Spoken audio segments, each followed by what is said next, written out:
Qala al-muallif rahimakumullah.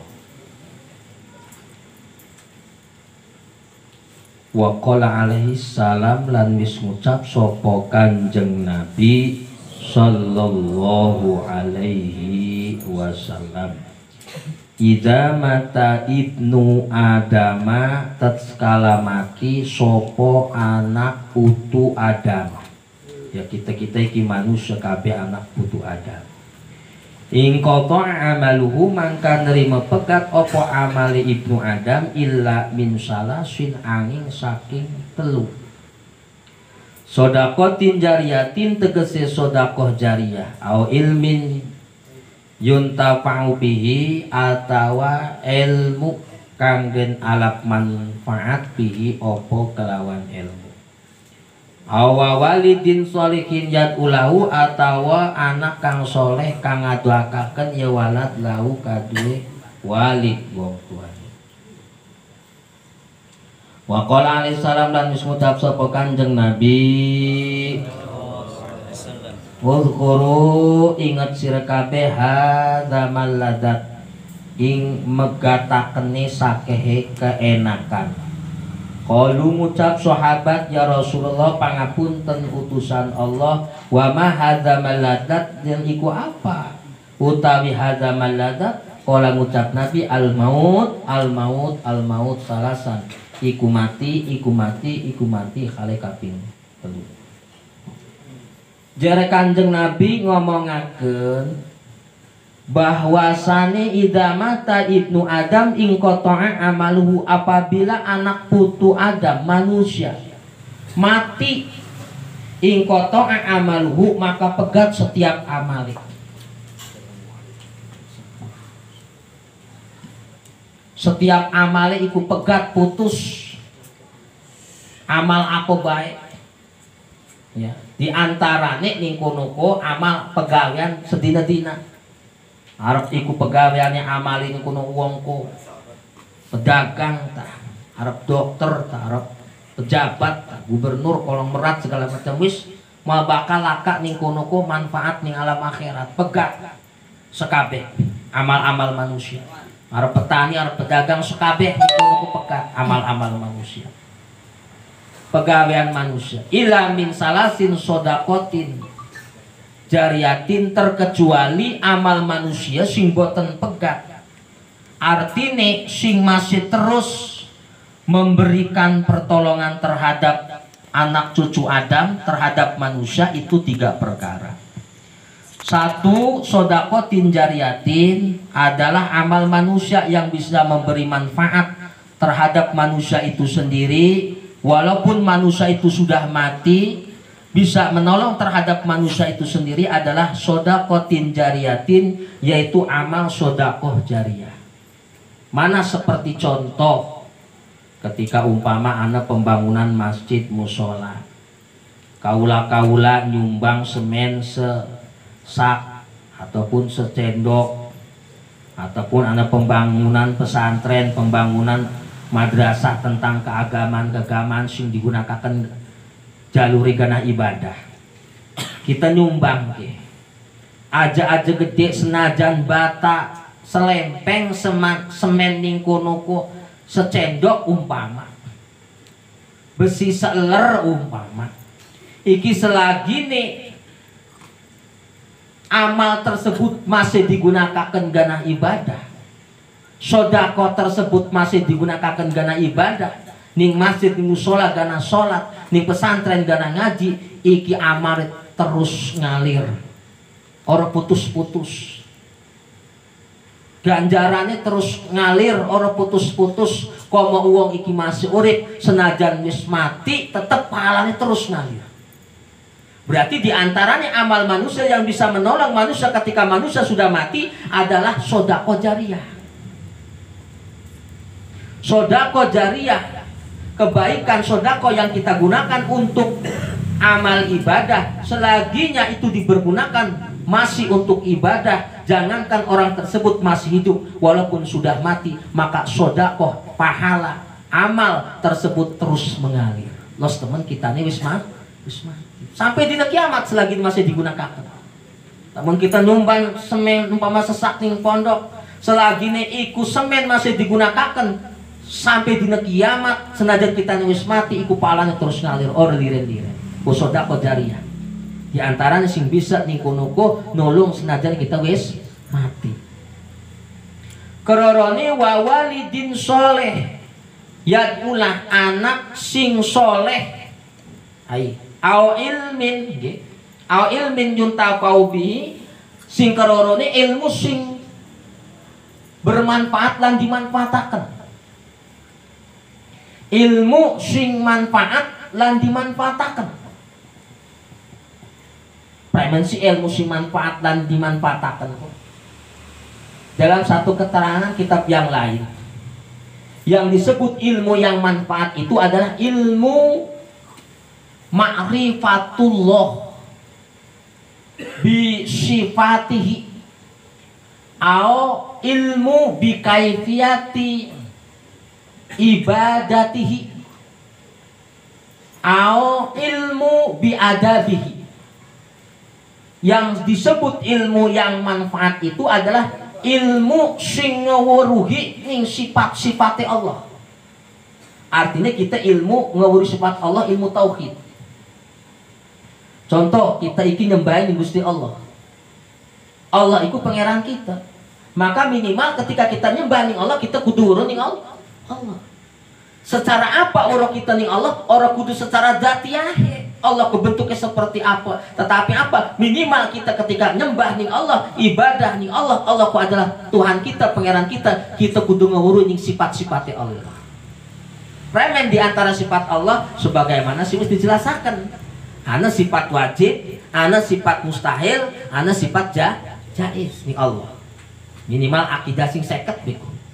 Sifat wajib, sifat mustahil, sifat jaiz bagi Allah. Sifat wajib, sifat mustahil, sifat jaiz bagi Rasul. Ketika kita ngaku ning Allah, ibadah ning Allah, demen ning Allah, Allah kepengenan kita, maka kita kudu urun ning Allah. Maka bagaimana cara kita mengetahui Allah? Karena Allah itu adalah Tuhan yang kita sembah, minimal dengan sifat-sifatnya Allah. Di antaranya apa sifat sing wajib? Kayak wujud, kidam, bako, sifat sing 20 Pak. Ataupun sifat sing mustahil bagi Allah sing 20. Wujud, kidam, bako, mukhalafatu hawadisi, qiyamu binafsihi, wahdaniyat, kudrat, iradat, ilmu, hayat. Terus sama basor, kalam, qadiron, muridan, aliman, hayan, sami'an, basiron, mutakal, 5 sifat wajib ku ya ana 10. Kemudian sifat mustahil ana 20. Apal boten? Pasti boten nggih. Sifat jaiz ning Allah. Mereka sifat mustahil ning Allah kayak Adam, kudus, fana, mumasatul khawadisi, ikhtiyas, ta'adud, alazu, karohatus, mereka. Itu sifat mustahil bagi Allah. Ataupun sifat jaiz bagi Allah. Wenang bagi Allah ikut nentokakan ning mahluki, memaksakan ning mahluki nentokakan takdir daripada kodok lan kodar ning mahluki, karena itu hak Allah. Wenang sifat jaiz Allah siji. Ini 20 tambah 20, sifat wajib Allah 20, sifat mustahil Allah 20, sifat jaiz Allah siji. Berarti 20 tambah 20, 40 tambah siji, 41. Iku sifat ning wajib, ning mustahil, ning jaiz. Berarti sifat ning Allah nana 40 siji. Kemudian ganti sifat melalui sifat Rasul. Kita ngaku demen Rasul, maka kita gak senajan dorong muruh daripada Kanjeng Rasul, minimal Rasul Allah, tetapi kita kudu ngawurui sifat-sifat ning Rasul Allah. Ada sifat wajib, mustahil, jaiz. Sifat wajib bagi Rasul ana 4. Napa?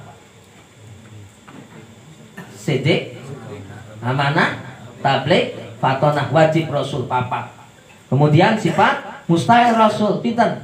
4. Napa? Kedzib, terus khianat, kitman, hiladah ataupun jahal. Itu sifat mustahil bagi Rasul. 4 tambah 4, 8. 41 ditambah 8, 49. Mau ana 50 akidah. Di antara akidah sing wajib 50 sing kudu kita weruhi. Ya, di luar daripada sifat salbiyah, sifat segala macam mereka. Namun kita ngaji tauhid mending sifat-sifat Allah, sifat nafsiyah, sifat salbiyah waktu mata ngubeng. Ini sifat si wajib mustahil betul ketemu iki. Kata gue ya, aku dene ngajinya khusus. Kata. Ya. Terus sifat basariyah ning Rasul sios, sifat jaiz ning Rasul sios adalah sifat basar, sifat manusia. Artinya wenang Rasul iku kesifatan manusia. Arti sifat manusia kepremen lamun seumpamane lagi gering ngerasakan lara.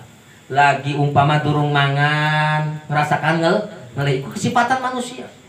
Lagi susah ngerasakan sedih iku sifat manusia. Ning Rasul kesami kesifatan manusia. Artinya ngalami hal seperti kuwen. Iki diantara ilmu manfaat. Ketika kita nyembah ning Gusti Allah, maka kita kudu weruh ning Gusti Allah. Kita mempelajari ilmu tersebut, hukumnya sebutnya ilmu si manfaat. Menurut daripada pendapat sios ulama, ini kitab tauhid.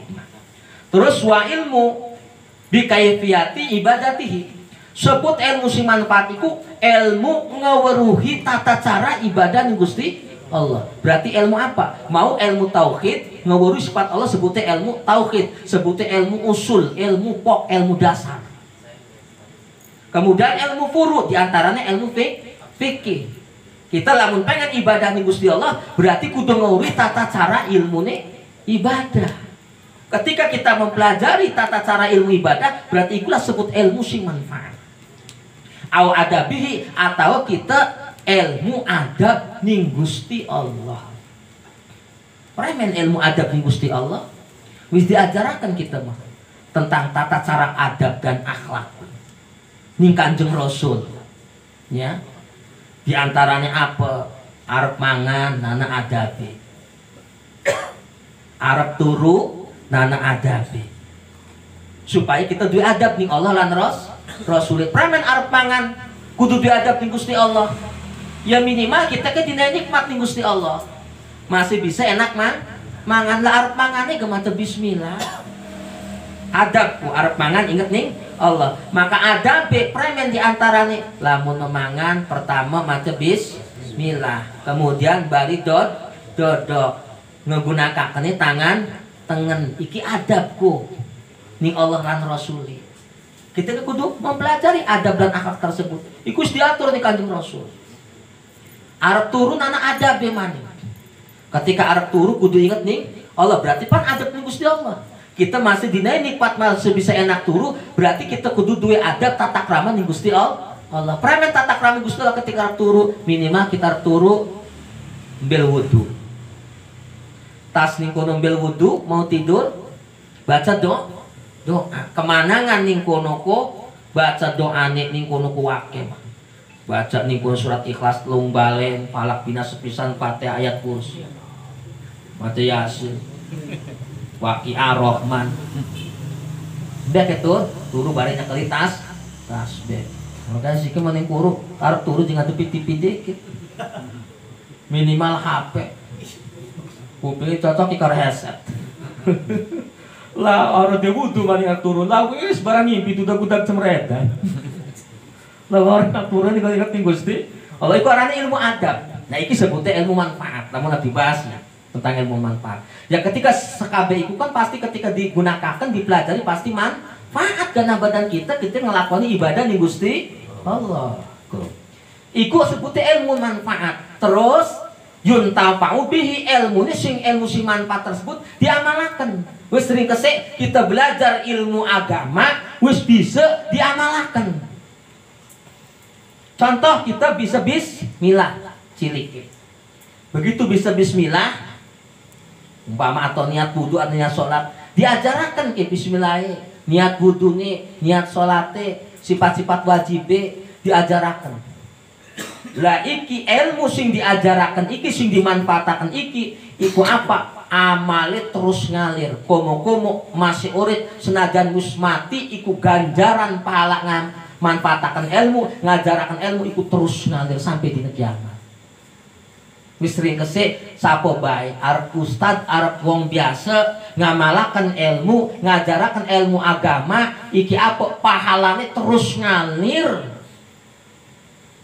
senajan wong wis mati sampai dina kiamat.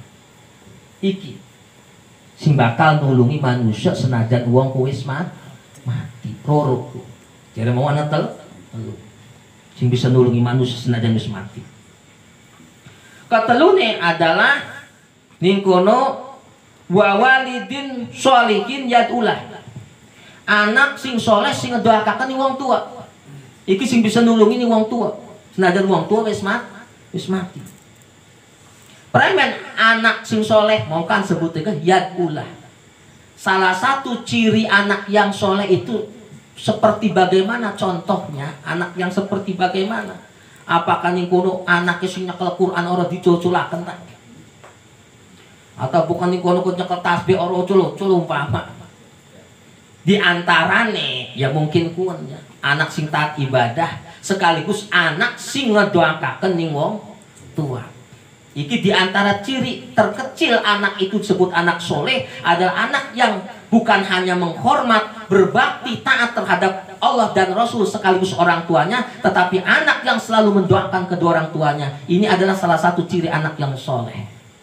Ketika seorang anak sudah bisa mendoakan orang tuanya, maka disebutlah dia adalah anak yang soleh. Kenapa anak ketika sudah bisa mendoakan orang tua saja itu disebut anak yang soleh? Karena apa? Ari anakku komo-komo lamun durung soleh, komo-komo ngedoakan wong tua, kudu dewek gorok ngedoa-doa aja, salat aja. Kan kono. Berarti ketika dewek wis bisa ngedoakan wong tua, berarti minimal ning kono inget Allah ngedoakan wong tua. Jadi bentuk kecil sebagai anak yang soleh. Iki apa? Ketika anak itu sudah menjadi anak yang soleh, yang taat, bakti, terhormat terhadap orang tuanya, maka apa? Amal-amal daripada anak soleh tersebut iku bisa nulungi wong tuane. Komo masih urip senajan wis mati, iki bisa nulungi wong tuane. Senajan iku wong tuane wis mati, lamun anake selalu ngedoakaken wong tua. Pan sumpamane jare anak kertas sholat kan ya, Allahumma gfirli dunubi wali walidayya warhamhuma kama rabbayani shaghira. Ya Allah, ampuni dosaku dan ampuni dosa kedua orang tuaku. Rahmati, kasih sayang mereka ya Allah sebagaimana mereka menyayangi waktu kecil. Jadi ngedoakan kedua orang tua nih. Iku pasti dengan sebab doa anak, dosane wong tua diampura. Sebab doa yang tidak terhijab, doa yang tidak terhalang, diantaranya adalah doa anak nih wong tua tidak terhijab, langsung nembus ning langit Gusti Allah. Doa wong tua ganah anak iki tidak terhijab, langsung nembus ning langit. Di antara doa yang tidak terhijab, tidak terhalang adalah doanya orang tua terhadap anak dan doanya anak terhadap orang tua, ini tanpa penghalang. Maka ketika anak mendoakan orang tuanya dengan doa pengampunan, wis pasti iku wong tuane diampura dosane karena didoakan mau pas setiap waktu nih anak. Senajan iku wong tuane wis mati karena didoakan nih wong tuane terus-terusan Allah magfirli dunubi wali walidayya, diampura dosane nih anak. Sebab anak ning kono kejarkan nih ngedoakan diampura dosane nih wong tu ning Allah sebab ku doane anak. Kata ya senajan wong tuane iku wis mati. Maka iki diantara 3 amal manusia yang amalnya tidak terputus, terus mengalir, bermanfaat, bisa menolong seseorang walaupun seseorang tersebut sudah mati. 1, sedekah jariyah. Kita senajan pekaya wakeh arep sawah hektaran pecis niku triliunan. Lamun seandai ora digunakan ganah niku amal jembatan akhirat mau bakal ana manfaatnya. Justru terkadang ngagaul laknat.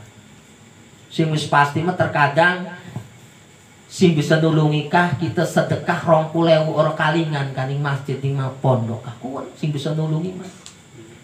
Doa sing triliunan bekas jalan-jalan Singapura kan iki mau bisa nulungi. Pura-pura Singapura. Tangerang ngoro-ngoro.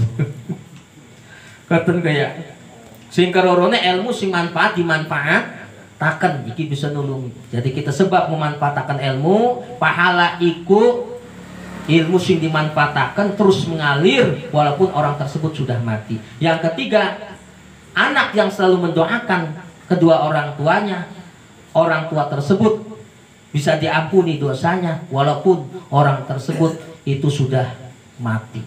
dengan sebab doanya anak mendoakan orang tuanya untuk diampuni dosane, maka apa nih kuno bisa diampuni dosane. Katen. Jadi iki tiga telung perkara sing lain yang durung puguh. Lah premen umpama ning kuno amal sedekah sing lain nih. Ku amal ning kuno salat sing lain nih.